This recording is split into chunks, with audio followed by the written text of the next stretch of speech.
study about epigastric hernia. First of all, what is epigastric hernia? So, epigastric hernia is the hernia or herniation through the linea alba, okay? Anywhere between the xiphisternum and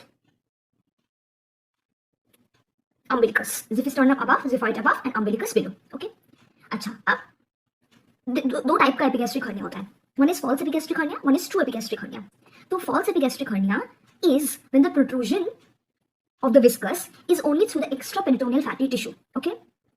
Or true epigastric hernia is the protrusion of not only the extraperitoneal fat but also pouch of peritoneum. False epigastric hernia में कोई pouch of peritoneum नहीं होता, सिर्फ extraperitoneal fatty tissue होता है. True epigastric hernia में there is both the protrusion of the extraperitoneal fat and the pouch of peritoneum, okay? Second question, कि epigastric hernia हुआ क्यों? What is the cause of epigastric hernia? So epigastric hernia is usually seen in elderly patients whose anterior abdominal wall has been weakened. तो वो अगर wall weaken हो गया है, Linnaea Elba weaken हो गया है, तो वहां से प्रोट्रूजन ऑफ मास हो जाता है, ठीक है. नाउ ट्रू एपिगैस्ट्रिक हर्निया का कंटेंट्स क्या होता है? So usually the sac is very small and it does not contain any viscus. तो या तो सैक एम्प्टी हो सकता है या फिर only small part of omentum is present, ठीक है. क्या कंटेंट होता है? या तो कोई कंटेंट नहीं होगा या फिर only small part of omentum can be present and does not contain any viscous. आपको जानना होगा कि एपिगैस्ट्रिक हर्निया की जो पेशेंट्स हैं वो क्या सिम्टम्स लेके आते हैं. As doctor what will you C?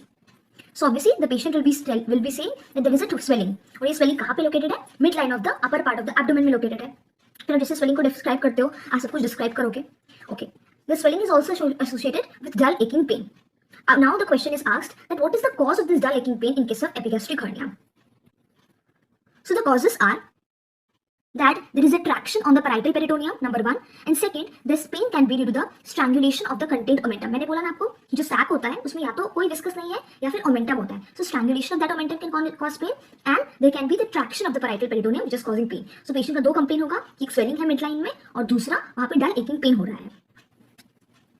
As a doctor, what will you see? What will you examine? You will examine the swelling. तो देखोगे कि swelling globular shape का होता है, ठीक है, and the swelling is partially reducible and the gap in the linea alba cannot be felt clearly. ये दो वर्ड आपको बहुत इंपॉर्टेंट है कि swelling जो होता है वो globular है and the gap in the linea alba cannot be felt properly. अच्छा, तो हम लोगों ने जान लिया कि epigastric hernia क्या होता है, the different types of epigastric hernia, what is the content of epigastric hernia, epigastric hernia क्यों होता है, पेशेंट को दो प्रॉब्लम है swelling and pain, पेन क्यों होता है epigastric hernia में. ये also seen कि एज अ डॉक्टर आप क्या करोगे. Now you have to know कि आप मैनेज कैसे करोगे इस पेशेंट को.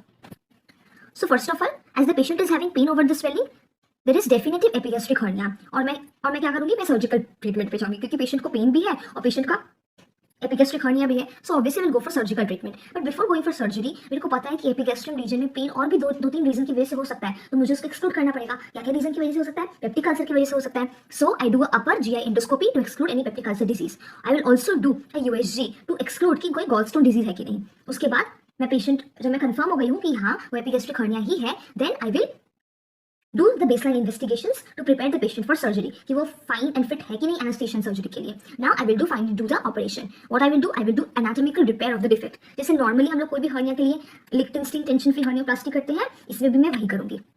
And these are the steps which I will do for the hernia.